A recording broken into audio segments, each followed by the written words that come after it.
Kan biasanya kalau bulan madu itu kan masa-masa menikmati ya.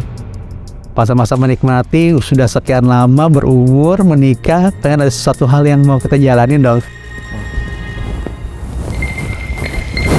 Nggak mau. Kenapa sih, Mah? Udahlah. Aku nggak bisa.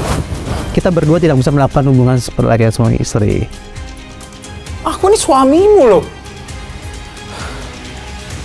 Saat itu saya ya sempat down gitu dan kaget juga kok ada kayak gini. Terus saya sempat ya sebenarnya ada apa dengan saya gitu.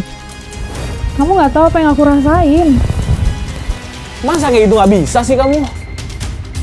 Selama kurang lebih dari pernikahan itu sekitar 7 hingga 8 tahun kami nggak bisa melakukan itu.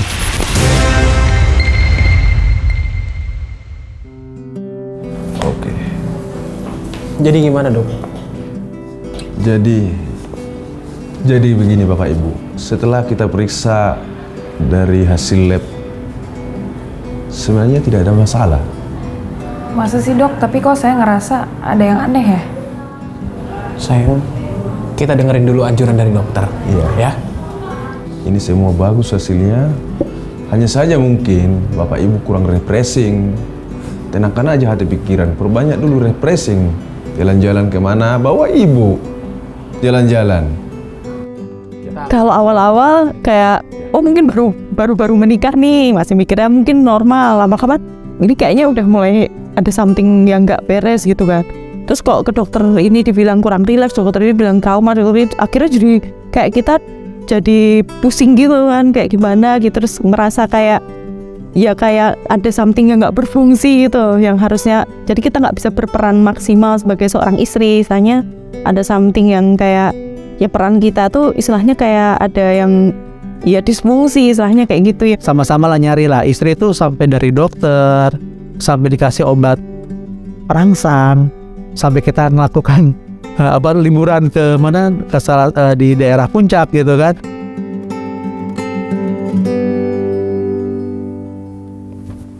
Yuk.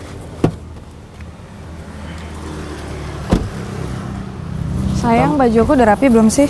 Baju kamu? Udah cantik Nih, belum? sedikit dulu rapihin. Nih, rambut kamu juga harus rapi. Nah, gini kan cantik. Hopeless juga, kayaknya nggak bisa sembuh. Sempat mikir kayak ya udahlah emang kayak gini gitu kan.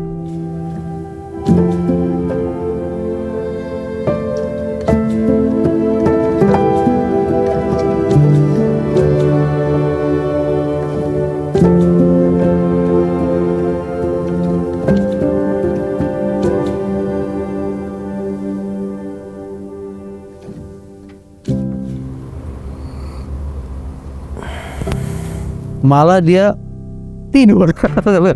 Waduh, saya bilang, wah saya bingung nih. Nah, kesel ya. Kan harapan menikah kan salah satunya kan ingin melakukan itu gitu kan. Selama 7-8 tahun saya nggak bisa melakukan itu kan. Kesel lah ya sebagai seorang cowok ya, seperti itu cowok. Tapi ya satu sisi pun saya nggak membuat istri saya stres gitu kan. Karena nanti jadi masalahnya dari yang saya takutnya adalah masalah nanti terjadi suatu keributan yang yang akan akhirnya dampaknya itu akan konyol.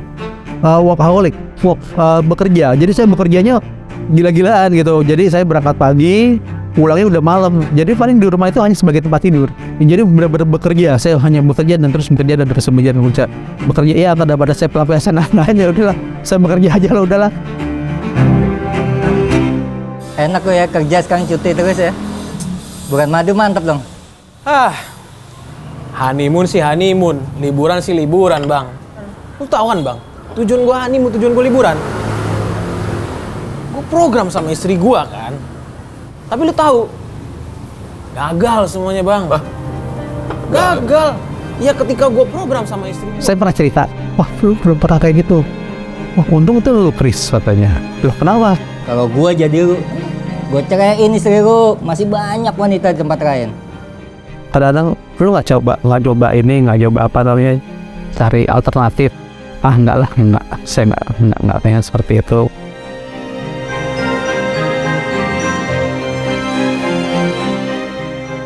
Akhirnya saya udah hopeless, terus cari informasi. Tadinya kita baik-baik aja, wah bareng-bareng gitu kan. Akhirnya terus saya cari informasi di luar Indonesia.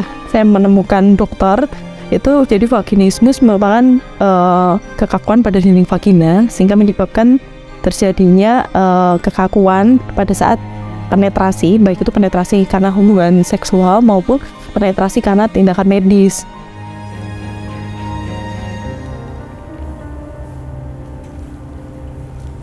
Pak, aku udah dapetin dokter yang bagus untuk ngecek penyakit aku.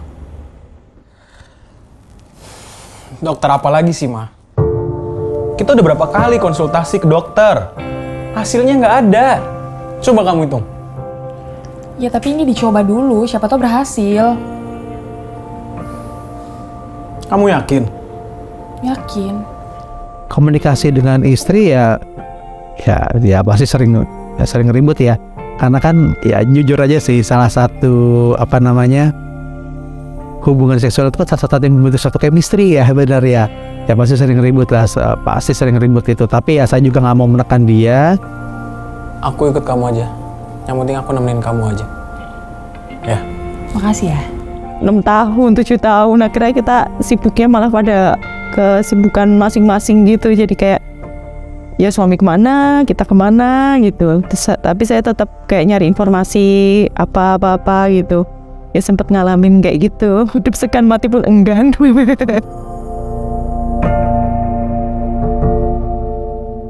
Tahun 2016, kebetulan saya udah yang paling merasa hopeless ya 2016. Karena kebetulan saya musisi ya, saya mengekspresikan jadi lagu. Saya malah kayak larut dalam lagu saya. Jadi saya pas itu tuh merasa bahwa saya yakin bahwa di dalam kelemahan saya itu pasti Tuhan punya rencana gitu. Tapi nggak tahu apa, tapi saya yakin banget Tuhan punya rencana. Akhirnya itu saya tuangkan dalam lagu. Akhirnya 2017 awal keluar jadi album.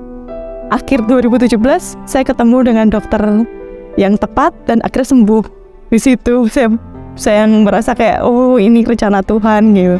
Saya percaya di dalam kelemahan saya ini Tuhan pasti punya rencana, dan campur tangan Tuhan itu yang saya perlu. Terus saya berharap melalui kejadian saya ini ada suatu karya Tuhan gitu. 2017 setelah saya ketemu dengan dokter yang tepat ini, akhirnya saya sembuh, dan sembuhnya itu juga amazing. Sembuhnya itu 1 hari setelah saya melakukan pengobatan. Nah seharusnya tuh sekitar 2 minggu sampai 8 bulan, sekitar segitu. Tapi itu saya 1 hari langsung sembuh. Itu benar-benar saya bersyukur banget, dan kata dokternya ini baru pertama, sampai kaget gitu. Selesai pengobatan dan itu berhasil ya, kita benar-benar ya luar biasa ya. Selama ini yang kita inginkan untuk bagaimana melakukan hubungan suami istri secara normal itu boleh terjadi pada saat itu, dan kita juga mengucap syukur, terima kasih banget dengan dokter tersebut gitu.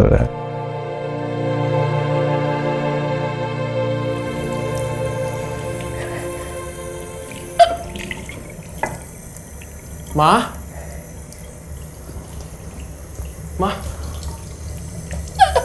Ya ampun. Ma, ayo kita ke dokter aja. Ma.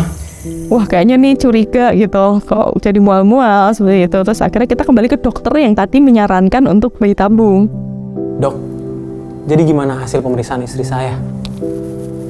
Jadi istri bapak, ibu positif hamil. Pada saat dilakukan pemeriksaan ternyata sudah ada janin, puji Tuhan sudah ada janin. Jadi akhirnya nggak jadi program hamil.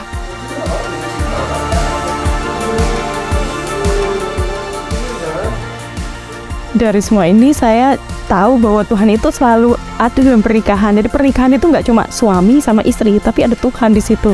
Di saat kita kurang, Tuhan sendiri akan menyempurnakan. Dan justru di dalam kekurangan kita ini, kuasa Tuhan boleh semakin sempurna. Kenapa kami bisa bertahan hingga saat ini?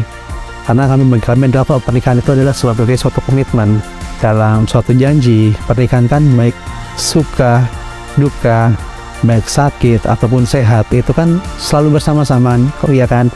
Nah, saya benar-benar ingin berkomitmen untuk memenuhi itu sebenarnya.